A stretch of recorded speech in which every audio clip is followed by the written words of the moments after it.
ন্যায়বিচার প্রতিষ্ঠা ও সংস্কার প্রক্রিয়াকে এগিয়ে নিতে যারা একমত হবেন তাদের সবাইকে নিয়ে দেশ গড়বে জামায়াত। রাজধানীতে ছাত্র শিবিরের সদস্য সম্মেলনে এমন মন্তব্য করেছেন জামায়াত আমির। বিশ্ববিদ্যালয়গুলোতে আবারও সন্ত্রাসী কর্মকাণ্ড যেন ফিরে না আসে সে বিষয়ে সজাগ দৃষ্টি রাখতে শিবিরের প্রতি আহ্বান জানান তিনি। নতুন বাংলাদেশ গড়তে এলো জুলফিকার স্টিল। জুলফিকার স্টিল, ইস্পাত দৃঢ় অঙ্গীকার।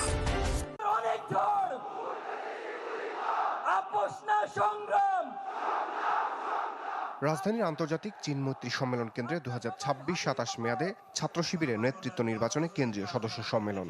6000-এর বেশি সদস্য ছাড়াও উপস্থিত ছিলেন রাজনীতিবিদ, ইসলামী স্কলার ও বিভিন্ন দেশের ছাত্র প্রতিনিধিরা।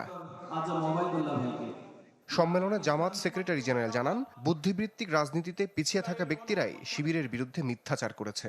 আসছে নির্বাচনে যার জবাব দেবে সংগঠনটি। আর শিবির সভাপতির হুঁশিয়ারি, নতুন প্রজন্মকে অবহেলার পরিণতি ভোগ করতে হবে দেশবিরোধী ষড়যন্ত্রকারীদের।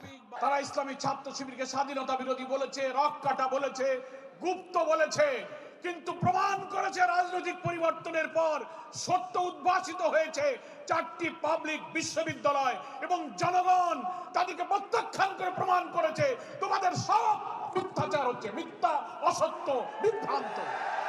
জনগণ তাদের কথায় কখনো বিভ্রান্ত হয়নি। ইনশাআল্লাহ আগামী দিনে নতুন বাংলাদেশ গড়ার জন্য ইসলামী ছাত্র শিবিরের এই অকুতোভয় যাত্রার পেছনে গোটা জাতি তাদেরকে সাহায্য করবে। ডিপ স্টেট এবং কোন কায়েমবাদী স্বার্থের মধ্য দিয়ে বাংলাদেশে গিয়ে ক্ষমতায় যাবে, এটাই প্রজন্ম সহ্য করবে না। বাংলাদেশে যারাই ক্ষমতা যাবেন এই প্রজন্মের পালসকে বুঝে, ছাত্র সমাজের পালসকে বুঝে, ছাত্র সমাজের সমর্থন নিয়ে তারপরে আপনাদেরকে ক্ষমতায় যেতে হবে। প্রধান অতিথির বক্তব্যে জামাত আমিরের দাবি, শিক্ষা প্রতিষ্ঠানগুলোয় আস্থার জায়গা নিশ্চিত করেছে ছাত্র শিবির। কালো ছায়ামুক্ত শিক্ষাঙ্গন গড়ার আগ পর্যন্ত দায়িত্ব থেকে সরে না আসার আহ্বান জানান ডাক্তার শফিকুর রহমান। আর ছাত্র শিবিরের জন্ম হয়েছে এই জন্যে যে এরা জাতিকে চরিত্রবান, দেশপ্রেমিক, মেধাবী, আগামী দিনের নাগরিক এবং কারিগর তৈরি করে জাতিকে উপহার দেবে। প্রতিটি যুবকের হাতকে দেশ গড়ার কারিগরের হাতে পরিণত করতে চাই। প্রত্যেকটি হাতে কাজ তুলে দিতে চাই, বেকার ভাতা নয়। সব ধর্ম, সব দল, সব জাতি মিলে ঐক্যবদ্ধ বাংলাদেশ নিয়ে আমরা সামনে এগিয়ে যাব।